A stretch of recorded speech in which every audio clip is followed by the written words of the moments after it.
안녕하세요. 넝쿨입니다. 6번의 결혼. 그중 2명의 부인을 죽인 헨리 8세.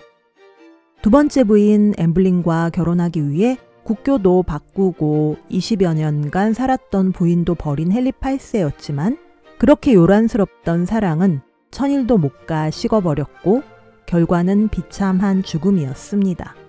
헨리 8세가 엠블린을 만나기 전에 애인이 없었을까요? 그렇지 않았습니다. 그전에도 수많은 애인이 있었고 캐서린도 그 사실을 알았지만 앤 이전의 연애에선 부인을 버릴 생각까지 하지는 않았던 게 다른 점이죠. 캐서린이 헨리보다 6살이 많았기에 나이가 들어가면서 해결할 수 없는 문제가 커지게 됐어요. 튜더 왕가는 그간 수많은 전쟁에 시달린 후 문을 연 새로운 왕조였기에 후계자를 간절히 원했습니다. 그러다 1519년 딸 메리가 3살 무렵 헨리에게 사생아이지만 아들이 생겼습니다.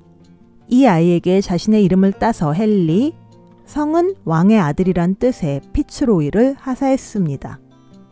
아이의 엄마와 헨리의 관계는 끝났고 그녀에게 보답으로 좋은 혼처자리를 주선해 줬다고 하네요. 캐서린은 이 사실을 알고 무척 슬퍼했지만 적어도 그녀에게 아무 피해는 없었습니다. 캐서린의 친정에도 변화가 생겼어요. 1519년 그녀의 언니 후아나의 아들 카를 5세가 신성 로마 제국의 황제가 됐거든요. 카를 5세는 독일, 오스트리아, 베네룩스, 그리고 나중엔 에스파냐까지 통치하게 됐습니다. 카를 5세 덕분에 캐서린의 가치는 상승했지만 남편과의 사이는 좋아지지 않았습니다. 헨리가 밖에서 아들을 낳았기 때문에 캐서린이 더 비난을 받게 된 거죠.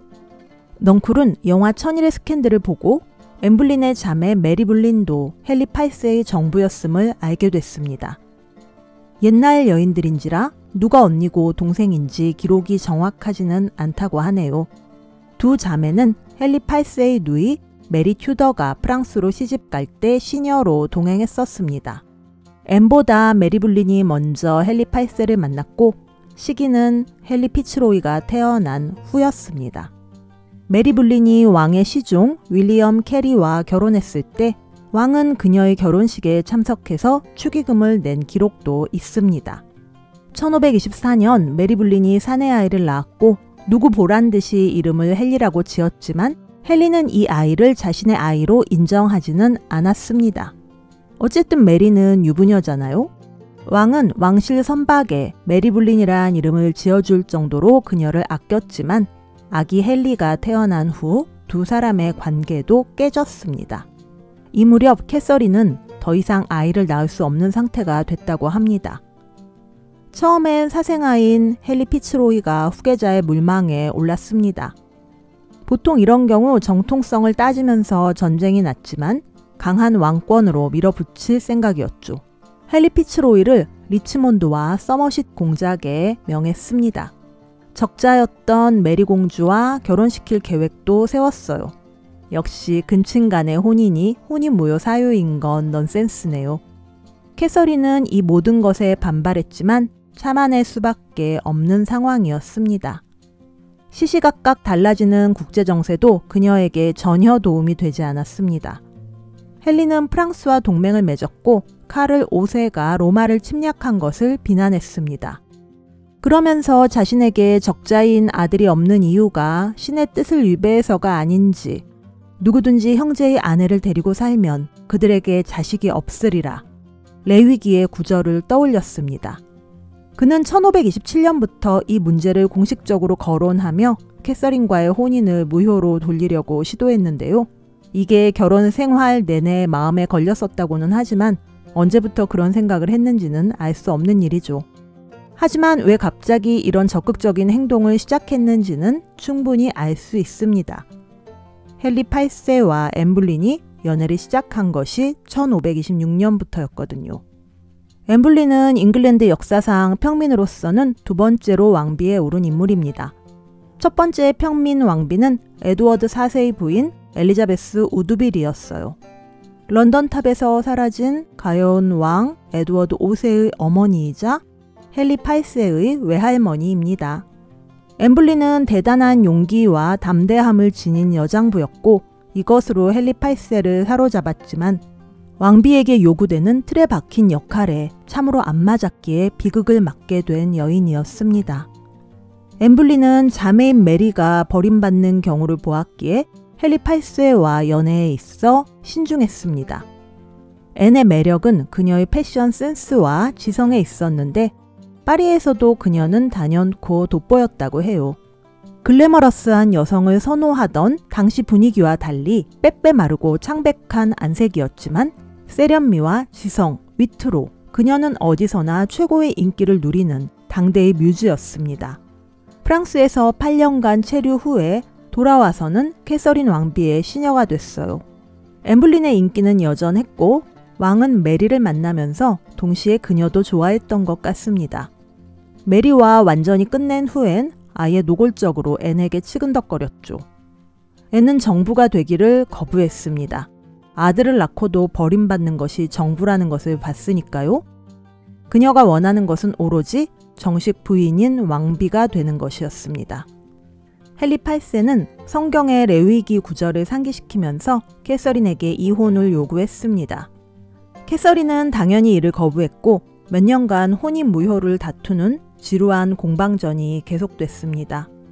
헨리 8세가 교황청으로부터 분리된 국교회를 설립할 수 있었던 건 당시 잉글랜드의 분위기가 그렇게 흘러가도록 무르익어 있었기 때문입니다. 단체에 강제로 뜯기는 돈이 많은데 그 단체의 권위가 흔들린다면 당연히 돈 내는 측이 반발하기 마련이잖아요. 교황이 딱 그런 상황이었어요. 교회의 부정축제와 부패에 대해서 비판하는 분위기가 형성됐고 매년 교황에게 바치는 베드로 헌금이 과연 정당한가에 대한 의문이 생겼죠.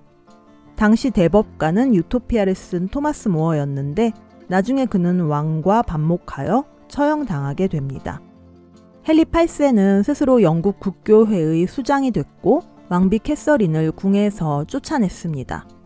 교황도 인정치 않고 캐서린도 이혼에 동의하지 않았지만 그는 앤과 결혼해버렸습니다. 앤은 전 국민, 아니 전 유럽인에게 미움받았고 왕은 앤을 지지하지 않는 자들을 가차없이 처벌했습니다. 천일 후 변심한 왕은 날조한 증거를 앞세워 앤을 가차없이 처형해버리게 됩니다. 앤이 억울하게 죽을 때 아무도 앤을 동정하지 않았습니다. 궁에서 쫓겨난 아라곤의 캐서린은 죽음을 앞두고 있었습니다. 마지막까지 남편과 화해를 원했던 그녀는 헨리 8세에게 편지를 남겼어요.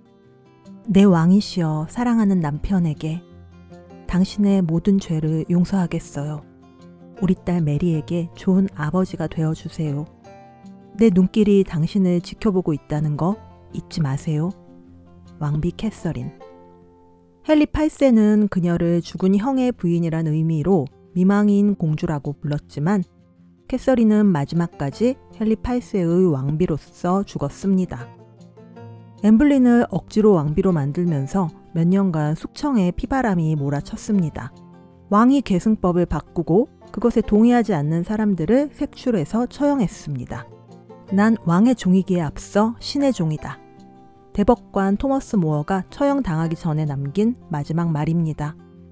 실정법과 자연법을 다투던 안티고네의 딜레마를 떠올리게 하네요. 그의 죽음의 반향은 매우 커서 사람들은 엠블린을 더욱 증오하게 됐습니다. 결국 왕도 시간이 지나면서 앤을 증오하게 됐습니다. 이혼의 가장 큰 대의 명분은 후계자 문제였는데 앤도 결국은 아들을 못 낳았거든요. 도대체 이렇게까지 해야 하는 이유가 무엇인가? 여자 하나 때문에 모두가 이만큼의 희생을 치룰 가치가 있는가? 사실 처음부터 말이 안 되는 상황이었던 거예요. 헨리 8세와 엠블린이 투지를 불태우게 했던 아라곤의 캐서린이 죽자 엠블린의 몰락이 시작됐습니다. 캐서린의 시체를 부검해보니 심장에 검은 종양이 있었습니다. 하도 맘고생을 하다 보니 병을 얻어 죽은 것이지만 당시에는 독살됐다고 소문이 났습니다. 왕이 엠블린에 대해 마음이 떠났다고는 하지만 캐서린에 대해서 미안한 마음이 든 것도 아니었어요. 오히려 새로운 애인에게 온 마음을 빼앗겨 두 번째 결혼을 파기할 궁리를 시작했습니다. 때마침 앤은 또 아이를 유산했습니다. 에스파냐와 다시 동맹을 맺기를 원하는 이들이 앤의 몰락을 설계하기 시작했습니다. 헨리 8세는 이혼하기 위해서 6년 넘게 싸웠던 지난 실수를 반복하고 싶지 않았습니다. 확실하게 앤에게 문제를 만들어서 결혼을 끝내버리고 싶어 했고 왕의 마음을 읽은 주변인들이 이를 꾸몄어요.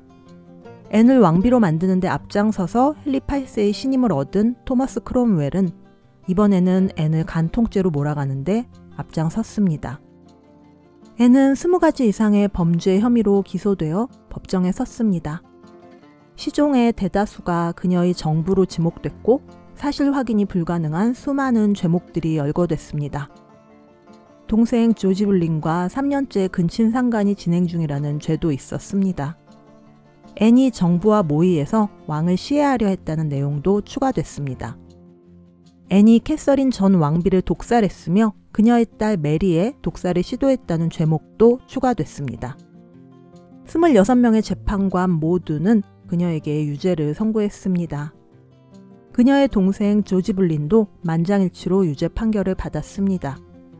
남매가 근친상간을 했다는 증거는 오로지 조지 부인의 증언뿐이었으며 그녀의 증언은 단지 남매가 방 안에 단둘이 오랫동안 있었다는 것뿐이었다고 합니다. 엠블린에게는 참수형이 선고됐고 그녀의 혼인은 무효로 선언됐습니다. 왕은 한때 사랑했던 여인이 빠르고 고통 없이 죽을 수 있도록 솜씨 좋은 사형 집행인을 불렀고 앤은 자신의 목이 가늘어서 금세 끝날 거라고 쓸쓸히 말했다고 합니다. 첫 번째 부인 캐서린과 두 번째 부인 엠블린은 같은 해에 죽었습니다. 앤의 죽음을 슬퍼하는 이는 거의 없었고 왕궁 곳곳에 새겨진 그녀의 이니셜은 새 왕비 제인 시모어의 이니셜로 바뀌었습니다. 엠블린이 처형된 지 열흘 후 헨리 8세는 세 번째 부인 제인 시모어와 결혼했습니다. 엠블린의 유일한 딸 미래의 엘리자베스 1세 여왕이 되는 엘리자베스 공주는 엄마가 죽었을 때 겨우 2살이었습니다. 책넝쿨의 영상이 도움되셨다면 구독, 좋아요 꼭 눌러주세요. 여러분의 응원이 더 좋은 영상을 만드는 데 큰 힘이 됩니다. 넝쿨의 1분 명상을 클릭하시면 이어서 1분 명상을 하실 수 있습니다. 감사합니다.